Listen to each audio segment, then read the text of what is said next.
আপোনাৰ 60 বছৰ সম্পূৰ্ণ হোৱাৰ লগে লগে আপুনি মাহেকত 3000 টকাকে লাভ কৰিব পেঞ্চন।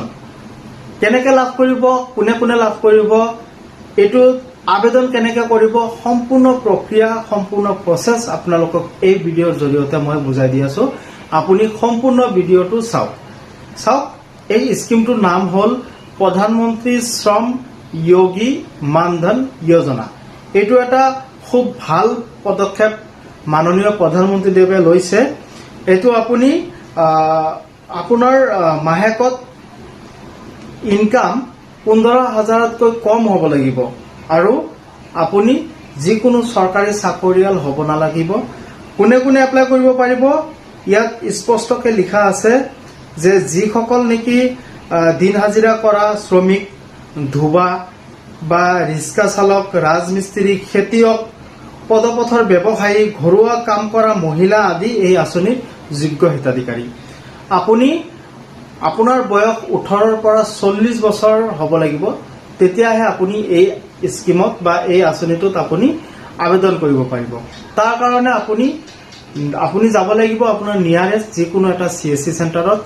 আপোনাৰ বেংক একাউণ্ট, আধাৰ কাৰ্ড, পান কাৰ্ড, ফটো আৰু চিগনেচাৰ এইখিনি সেই CSC চেণ্টাৰত দিব লাগিব।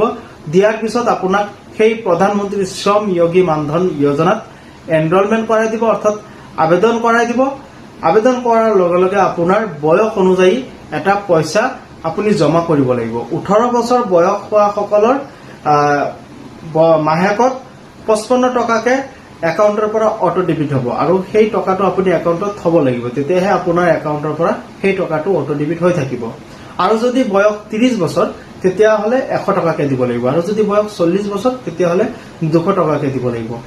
দিয়াৰ পিছত যেতিয়া 60 বছৰলৈকে আপুনি এই পইচাটো জমা কৰিব, প্ৰত্যেক মাহত 60 বছৰৰ পিছত 3000 টকাকে আপুনি পেঞ্চন পাব। ইয়াত এটা প্ৰশ্ন হয়, যদি আপুনি টকা জমা কৰিছে 60 বছৰ নোহোৱাকে আপোনাৰ মৃত্যু হ'ল, তেতিয়া সেই ক্ষেত্ৰত আপোনাৰ যিজন নমিনী থাকিব সেই নমিনীয়ে গোটেইখিনি টকা উইথ ইণ্টাৰেষ্ট লাভ কৰিব। সো এইটো ভাল এটা স্কিম। যদি ইয়াৰ বিষয়ে বিতংভাৱে আপুনি জানিব বিচাৰে আপুনি কমেণ্ট কৰক, আপুনি মোক পাৰ্চনেলি মেছেজ কৰক, মই আপোনাক সম্পূৰ্ণ প্ৰক্ৰিয়াটো মই আপোনাক বুজাই দিম। সো আজি এইখিনি আছিলে, আপোনালোকক ইনফৰমেশ্যনটো দিলো। আপোনালোকে চাই আছে গ্ৰাম ইনফোটেক চেনেল। যদি ফেচবুকত চাই আছে ফলো কৰিব, আৰু যদি ইউটিউবত চাই আছে ছাবস্ক্ৰাইব কৰিব। ধন্যবাদ। জয় অসম। আজি এইখিনিতে সামৰিলো। ধন্যবাদ।